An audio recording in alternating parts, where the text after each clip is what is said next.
Welcome to the wonderful world of wine. We are your hosts, Mark Lindsay and Kim Simone, exploring all things wine with you. We're here every week on Franklin Radio, WFPR 102.9, and you can find us on Facebook at The Wonderful World of Wine.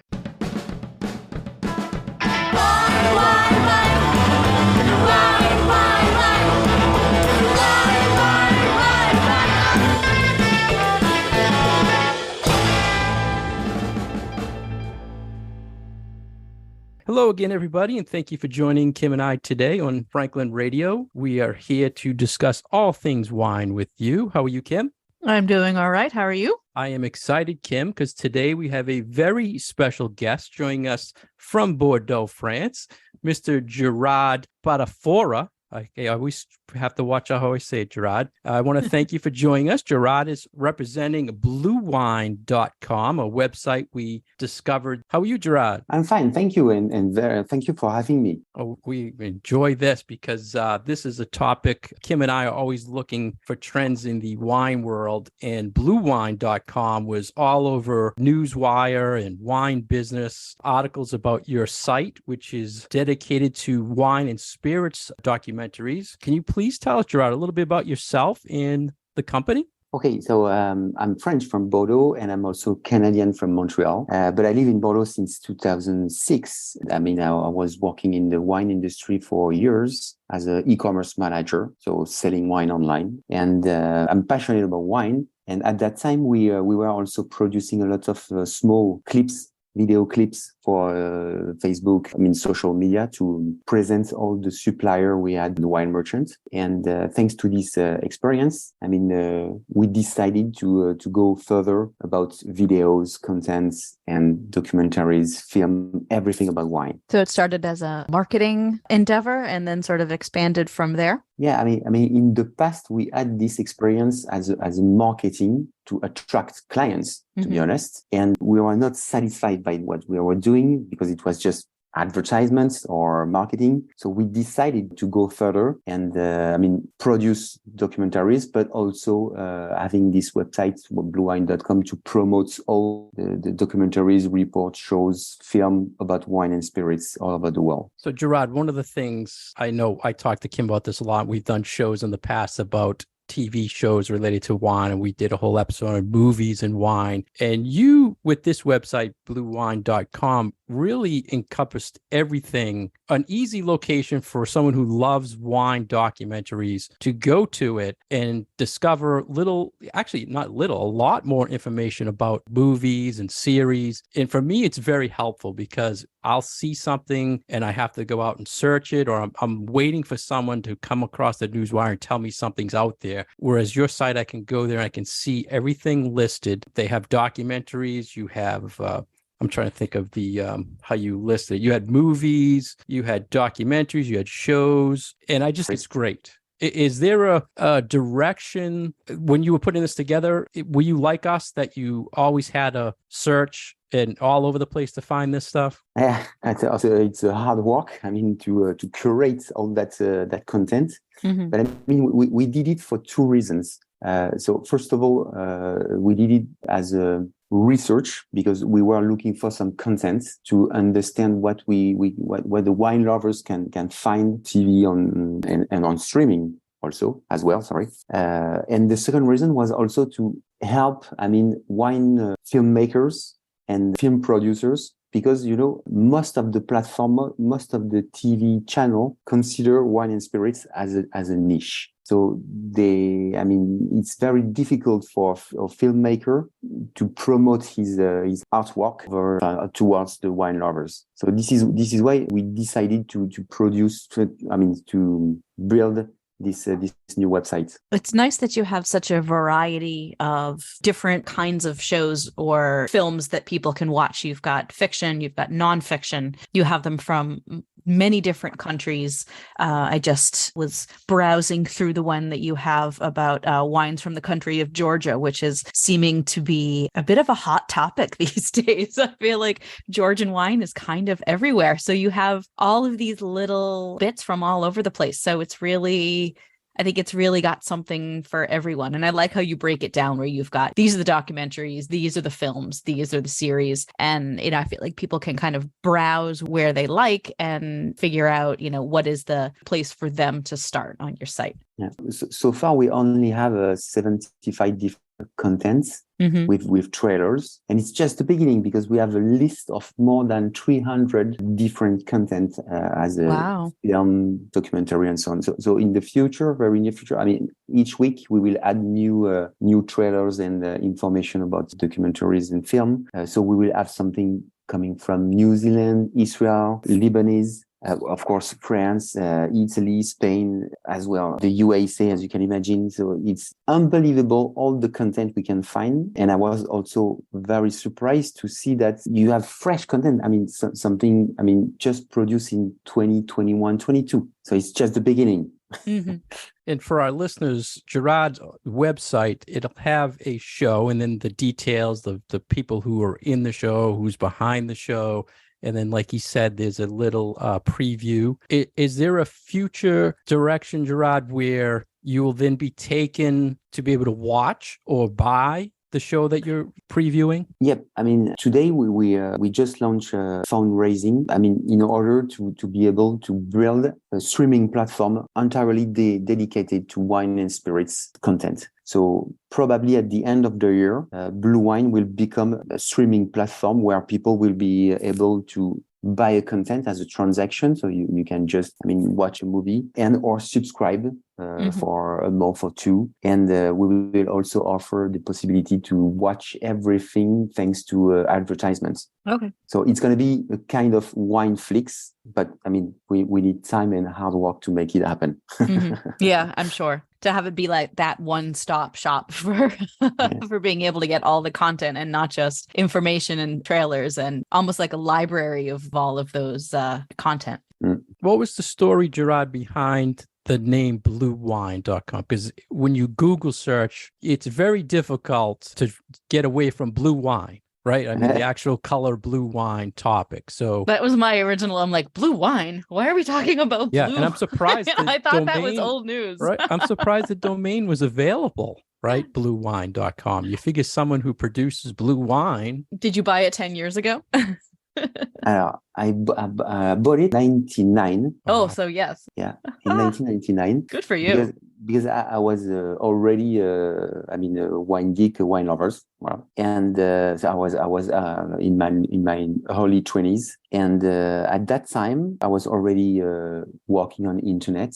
And I built like a Yahoo, a wine directory just for wine and spirits all over the world. So at that time, bluewine.com was just a directory, and you were able to find probably 35,000 websites just about wine, spirits, beer, alcohol. Wow, that's great. And then, this project ends in probably 2006 or something like this. But I kept the domain name, so I decided to relaunch the website as something different. And I think it's a good name because blue, in the cinema or in the TV, you always have the blue beam lights with the cameras and so on. So blue wine. Wow, that's it. That's what I was thinking. It had some cinema background, so it makes sense now. All right. What about you mentioned we're putting more content out. Is there a partnership are you reaching out for partnerships to like societies, or you mentioned French?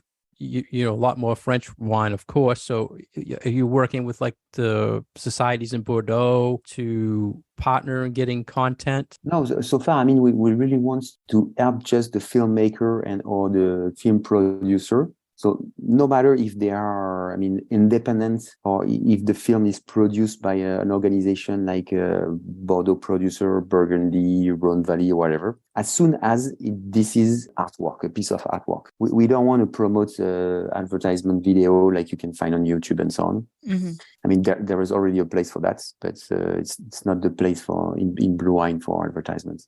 Just for real content, interesting, where the wine lovers will be able to discover, harvest, discover the varietals of different countries, discover the wine families, just something, the passion of wine. You were mentioning the documentary about Georgia wine. This is really impressive because, I mean, Georgia is producing wine for 8,000 years.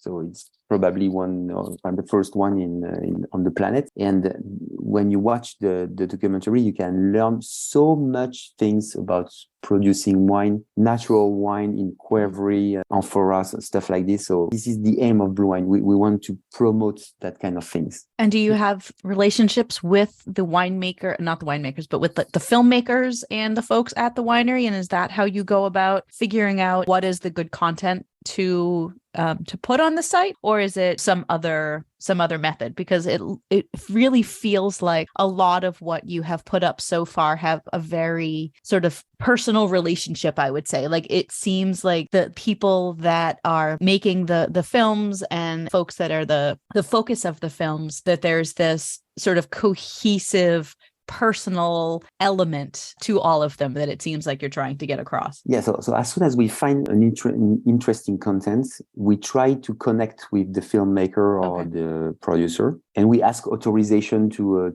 post and to put the trailer available to our audience. So it's not necessarily people that you already know. Yeah, no. Absolutely. And so we ask the permission, and as soon as so now we are in contact with a lot of filmmakers all over the world. Mm-hmm. So we share the same passion. I mean, and you know, we are also a film production company, because we just produce 90 feature long, 90 minutes film documentary about the link from Bordeaux and the USA, thanks to the journey of Thomas Jefferson, the third president of the United States. Because as you may know, he was a big fan of wine, and especially Bordeaux. Right, French wine in particular.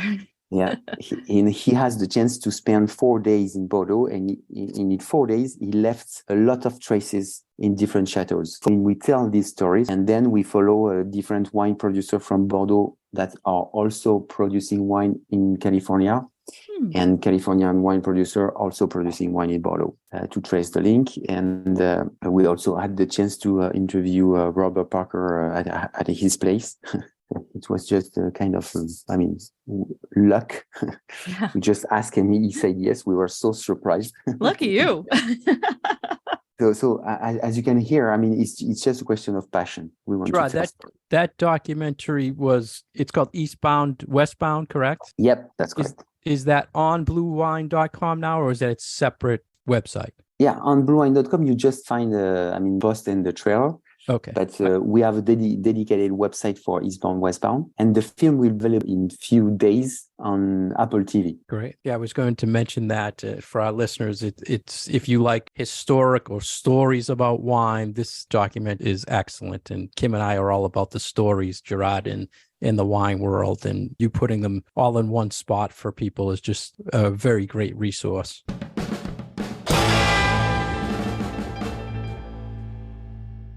Thank you for listening to us today on The Wonderful World of Wine. We are your hosts, Mark and Kim, and we are here today with our guest, Gerard Spatafora, who has a website called bluewine.com, your source for wine and spirits videos, films, and documentaries. You can find us every week on Franklin Public Radio, WFPR 102.9, and all of our past episodes are available on SoundCloud and iTunes. Welcome back, everyone, to The Wonderful World of Wine. We are speaking today with Gerard Spatafora from bluewine.com. And I wanted to ask you, you have said that you have been interested in wine since your 20s and have been involved in wine in Bordeaux, and you've worked in the wine industry. What was your, I would say, favorite thing to do as far as being a wine professional? It sounds like you have kind of divided it halfway between marketing and media and wine, and curious as to where you found the most fun in the world of wine. The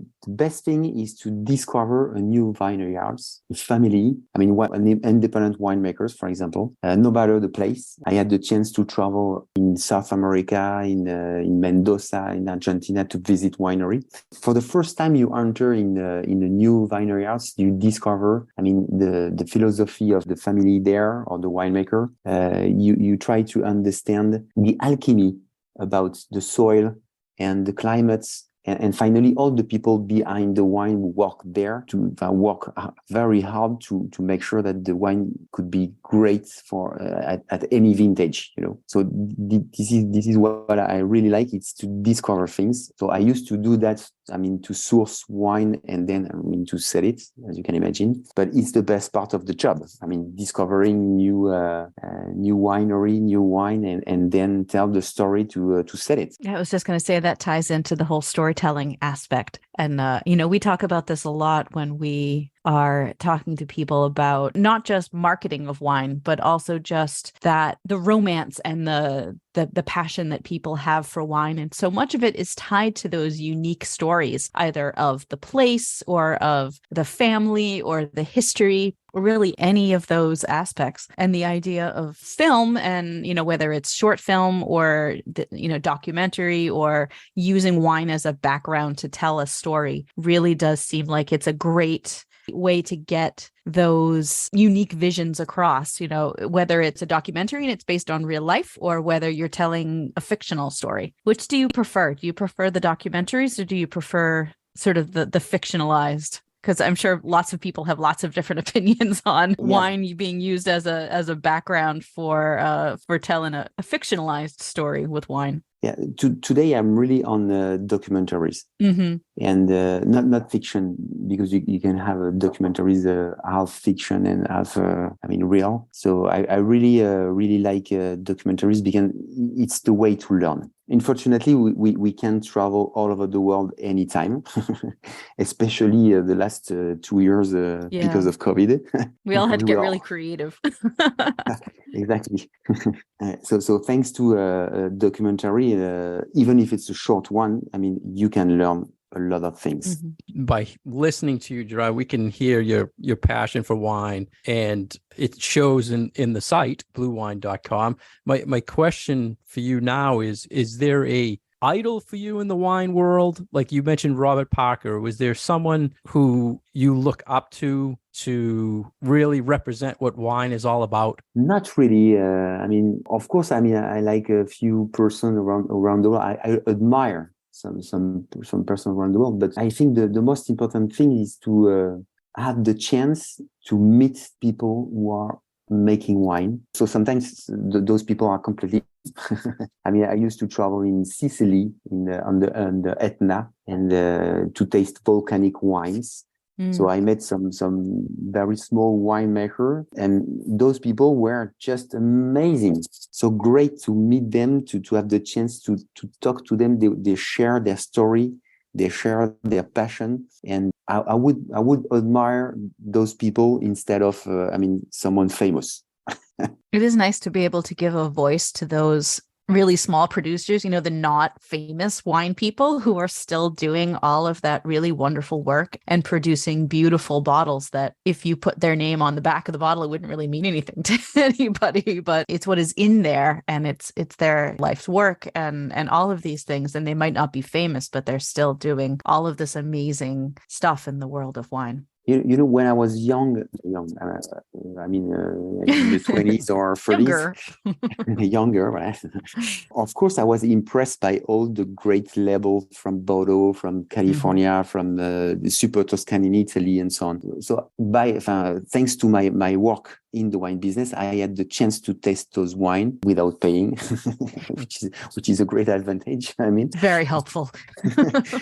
But anyway, a new wine, it's always a new discovery. And I think as soon as you get older, you want to have an experience. You want to feel something. You are less interesting by, just show off with a nice bottle, with a great label or something like this. Gerard, tell me, do you have a favorite movie in the wine world that you like? Like on your site, you have the classics like Sideways and Bottle Shock. But is there a favorite movie of yours? I really like the movie Wine and War. Yeah. It's in Lebanese. Oh.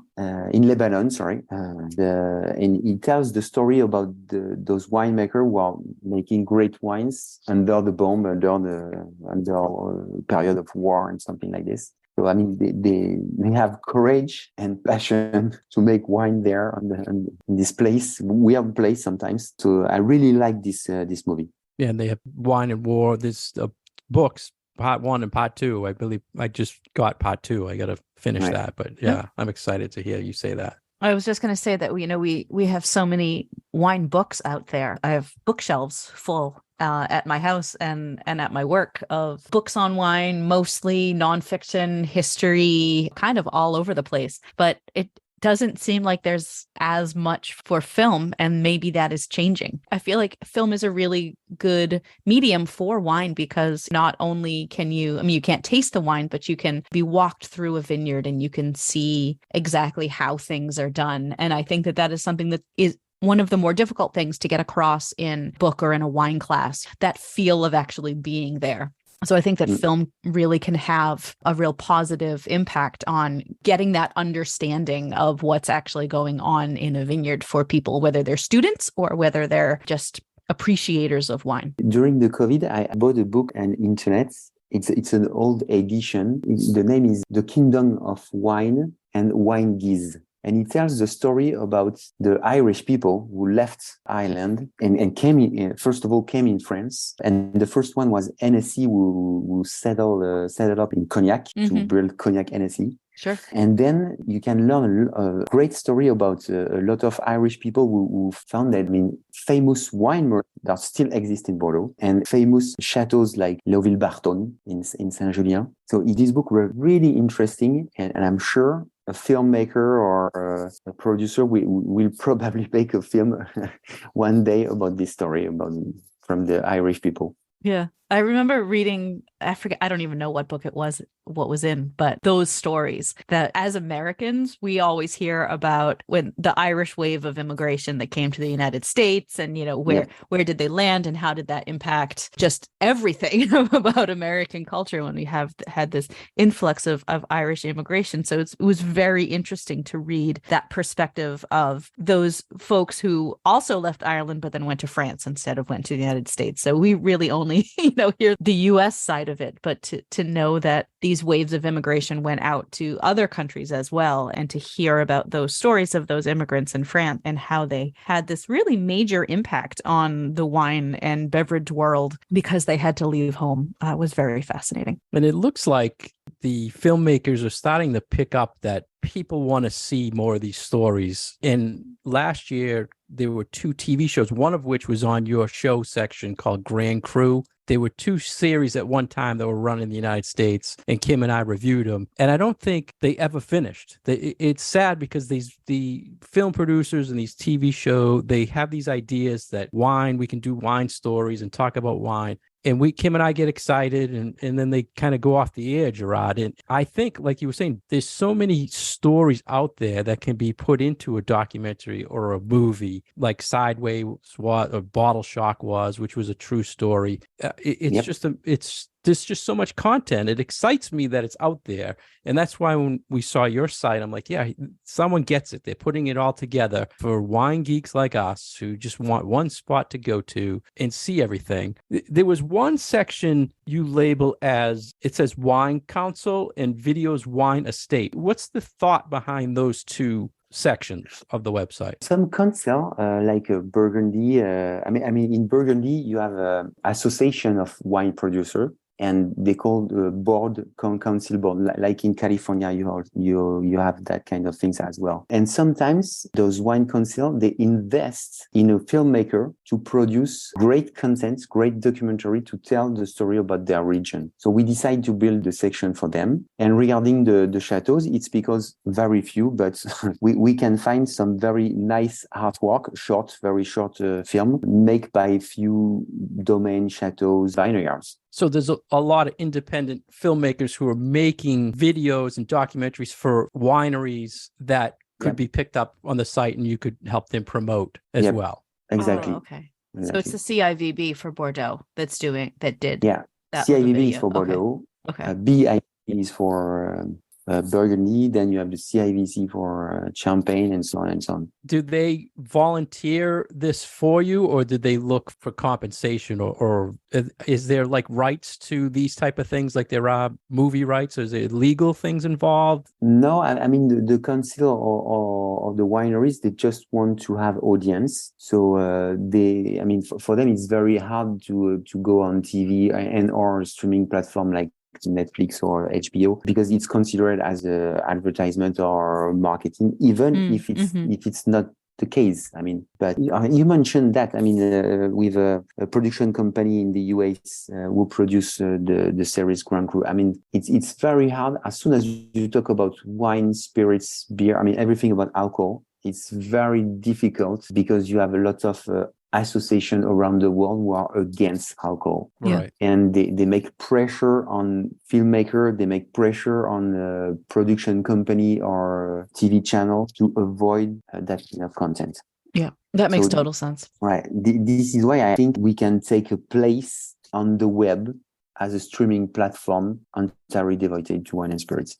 And Kim and I, when we review them, we always have this thing, Gerard, where we kind of pick them apart, you know, how they're holding glasses wrong, or they're talking about grapes that are grown in places where they shouldn't be grown. And that's all fun for us, you know, the geeks coming out. Well, I think that's the hard part about using wine as the backdrop for doing something that's fictional. So it's like, okay, so I have friends who are lawyers who won't watch any lawyer shows because they're like, oh, it's all done wrong. And doctors who won't watch any doctor, you know, set in a hospital show because it's just like, no, like that's not real or whatever. Sometimes I think that it's harder to do a fictionalized world of wine if you don't necessarily have everything being exactly spot on, because there are going to be people who pick it apart and see that this isn't necessarily hitting all of the right notes, I guess. So I wonder if that's one of the reasons why wine shows have been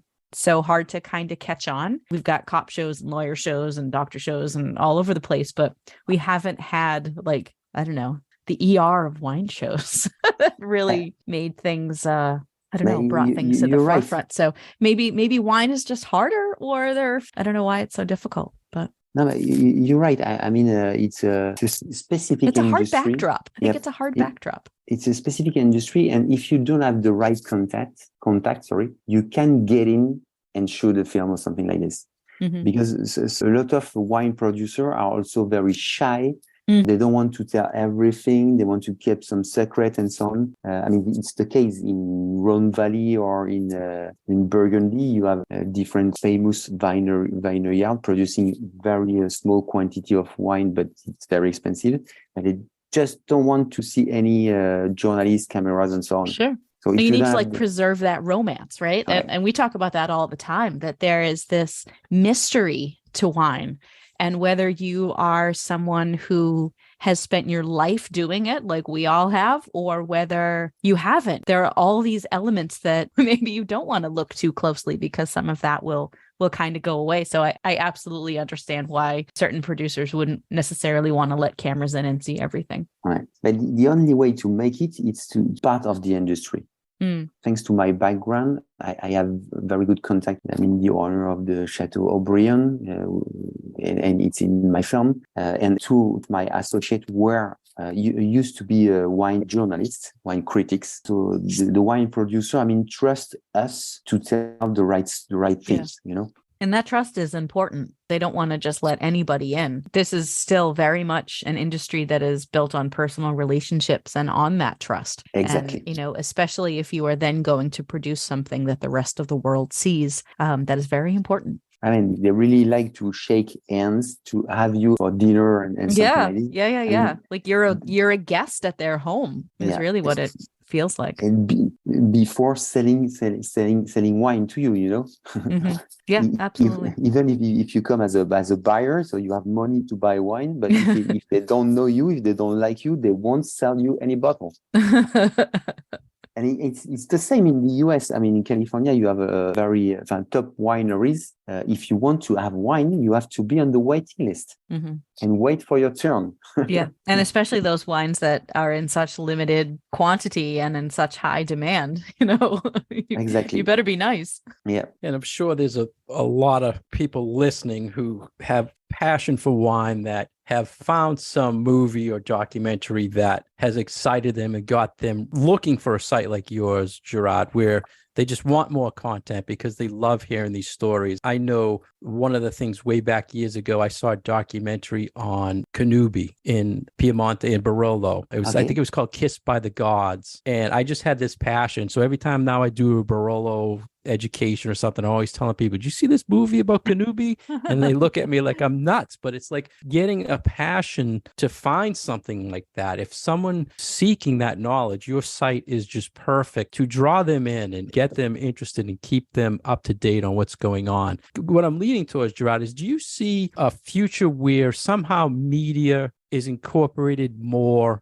on the like shelf talkers or wine labels in the future, where they're working towards filmmakers or people who are doing these documentaries are trying to incorporate some technology to get people to go to these more? I don't see a wine merchant or retailer or website like Vivino's, a wine app like Vivino's, pushing wine lovers to go watch documentaries, film, and so on. Because, I mean, as a retailer or online or with a physical store, as soon as you have someone entering in your store, you just want to sell wine.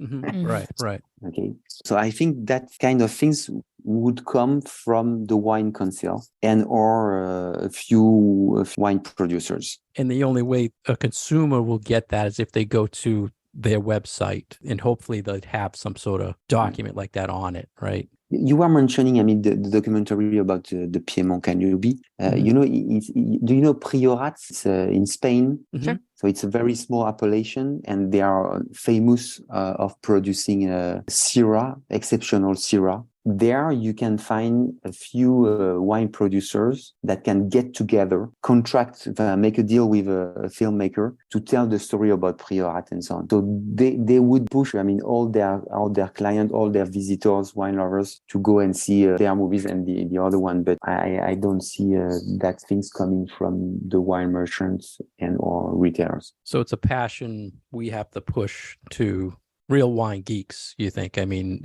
lovers of wine, people who want to know the story. That's kind of Kim and I's goals here on the show, Gerard. You mentioned earlier, what a small world the wine world is, and that was our whole point of the show, to be able to just see an article written and then reach out to you and then let our listeners know about your website. I mean, that's the good thing about the wine world. There's so much out there, and there's so many resources. There's people like you who have the passion and put it together. So we want to thank you for that. And Kim and I enjoy it.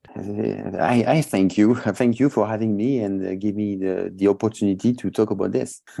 It's one of the fun things for us to be able to find different perspectives. And I think that this is a new sort of spin on media and wine. And as short video format like YouTube, like the little videos that people have on Instagram, we seem to have so many of that short content stuff kind of all over the place. So being able to have a resource for this longer format, kind of more serious documentary movie making stuff when it comes to wine, I think is a very valuable resource for people. Thank you very much. I mean, I really want to help a filmmaker to think that it's possible, and now they have a way to promote their work, and to reach a new audience. And to reach a new audience. Absolutely. And that's what we're here to do, is to, sort of spread the word for some of these folks like yourself or other people that we talk to that maybe have a little bit more of a niche that need a little bit of exposure. So we love to do this. I'm really happy to have this discussion. Thank you very much for having me and giving the opportunity, the chance to promote my passion. We appreciate it. Gerard, before you go, I have to ask you, I just saw, or I've seen a few times now, but the wine museum in Bordeaux. Is it as beautiful in person? The Cité du Vin, it's an amazing place. And the Americans are helping us, helping the Cité du Vin a lot. Because in New York, you have an association I think it's called American Friends of the Cité du Vin. Oh. And they organize gala, charity, and so on to raise funds. To help the Cité du Vin to have great content to talk about wine from all over the world. Because the Cité du Vin is based in Bordeaux, but it's not just for Bordeaux, it's for the wine in general. It's a beautiful building. Yep. I never realized it was designed to look like wine being poured into a decanter. Yeah, exactly. And when I heard that, I'm like, yeah, that's what it is. I never realized it. I'll have to look at what the building looks like. Oh, it's beautiful. Beautiful. And it's all state-of-the-art video technology inside. It kind of leads right into bluewine.com, really. I'm going to have to watch the Andrei Chelichev documentary. I recommend you. I'm definitely going to do that. I teach a wine history class at Boston University, and we have a whole section on, sort of quote unquote modern American wines, and he's front and center. Yeah, definitely. Absolutely. I come back on the wine museum. You know that's in Burgundy, I think it's the summer or September, they will open in Dijon a wine and climate center entirely devoted to Burgundy wines. Nice. It's going to be amazing. I'm surprised there isn't one already. No, not yet. Soon. And you mentioned climate. Have you seen any documentaries specific to climate change and the effects coming around? Yep, unfortunately, yes. We have two of them on Blue Wine talking about the wildfire in California. And another about drought and so on. But unfortunately it's a topic. Yeah, it's sad. We talk about it a lot. Yeah, sort of top of everyone's mind. So if we want to be more positive, I'm sure we will find documentaries or reports about climate change that would tell the story about new places in the world producing wine, such as Sweden or Belgium, and even north of France, in Bretagne. Now they try to introduce wine and produce. England's been trending a lot over here, right. The big push. The English sparkling. That's very good, actually. That's our silver lining. Okay, great. Thank you very much, Gerard. It was a pleasure to have you on the show today. We appreciate it. Thank you very much. Our first guest from Bordeaux, too, on the show. So.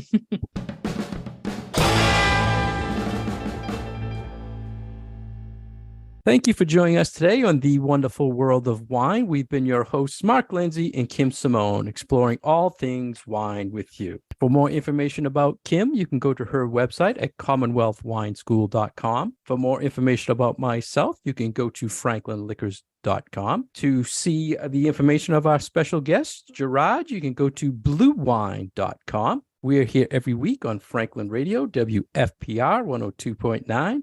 You can find all our past episodes on SoundCloud and iTunes, and you can send us any questions or comments on Facebook at The Wonderful World of Wine.